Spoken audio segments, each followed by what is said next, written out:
It's that time of year again for me and many other college students where instead of studying for finals, our minds inevitably wander off to, well, literally anything else. And the one thing that's been on my mind for the past month, and no, I'm not talking about the lockdown browser, is the Witcher 3 Next Gen update that's coming December 14th. Now, The Witcher 3 was not a game I expected to like.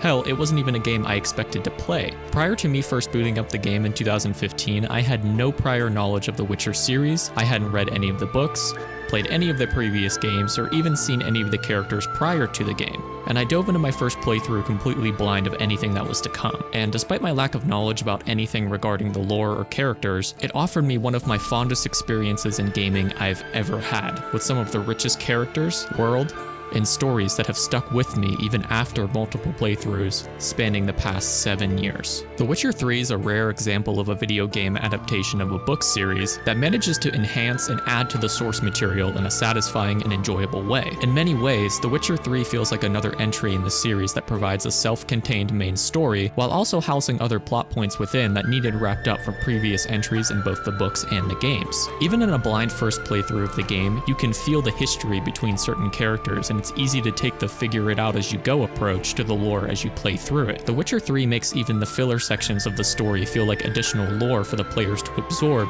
because it's all written in such a way that gets you lost behind its fantastic characters. Side quests in The Witcher 3 aren't just side quests. They can be as well crafted as some other games' main storylines, and that makes the act of finding new ones to complete all the more exciting. And there are a lot of side quests in the game, making for hours of content for the player to enjoy, taking them through some of the most impressive environments I've ever seen in gaming. If you boot up The Witcher 3 today, you'll see that its environments still feel as though they're alive in a way that stands out when compared to most open world games of the time. It's harder to find the seams of the illusion, and that has a lot to do with the fact that the game wasn't designed to fit into a traditional open world mold. It seems pretty obvious now.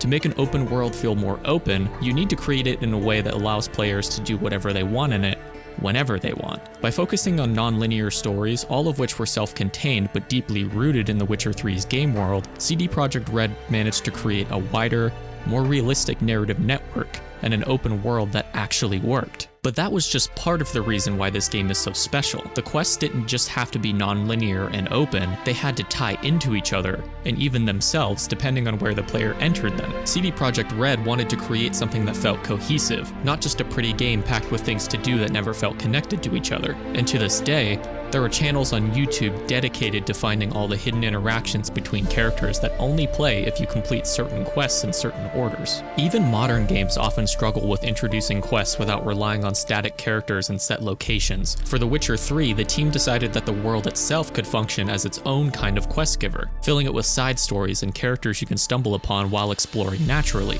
Many stories have multiple on-ramps and exits, allowing you to continue following the thread just as long as it keeps you busy and happy. And that format means two players can have what feels like two entirely different playthroughs with hidden interactions between characters that feel intimate to what they've completed in the game's story. I could go on for hours about the intricacies of the game's story design, but screw the plot, let's talk about gameplay. The Witcher 3 by design is a single-player RPG, but new players, myself included at the time, would be mistaken to compare the game to a more open RPG like Skyrim, where you create the main character from scratch and have the freedom in determining the main character's goals for themselves and the world around them. By comparison, The Witcher 3 is an RPG in the sense that you're playing the role of an already established main character with goals and motivations of his own, and the player's freedom stems more from choosing where his morals and priorities lie.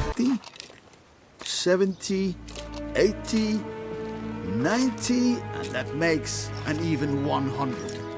There is a touch of freedom for the players, with The Witcher 3 skill tree being more dynamic compared to other games of the genre, allowing you to swap in skills depending on the challenge ahead. The trade-off is that there's a limit on the maximum number of skills allowed, no matter how many you've already unlocked. Sign builds allow you to better utilize your magic, or signs, in a more efficient fashion in fights and dialogue. Pure combat allows you to execute more combos, dealing more physical damage to enemies, and alchemy builds allow you to drink more potions before fights, furthering the amount of buffs you can give yourself before your toxicity meter fills. If you're a veteran to this genre, you'll find many people recommending that you play the game on a harder difficulty, as the combat in itself isn't the most engaging or difficult, and it's very easy to just coast through the game without really worrying about upgrades, potions, perks, or signs on the easier difficulties. Just a side note, but one worth mentioning. If you want to just enjoy the story without feeling the need to stop and grind for more levels, it's perfectly acceptable to play however you want, however. No gatekeepers on this channel. In addition to everything positive I've already outlined, the 2 DLCs coupled with the complete edition of the game are some of the best I have ever played. Period. I could start and stop this conversation with one crazy fact. The second DLC for The Witcher 3,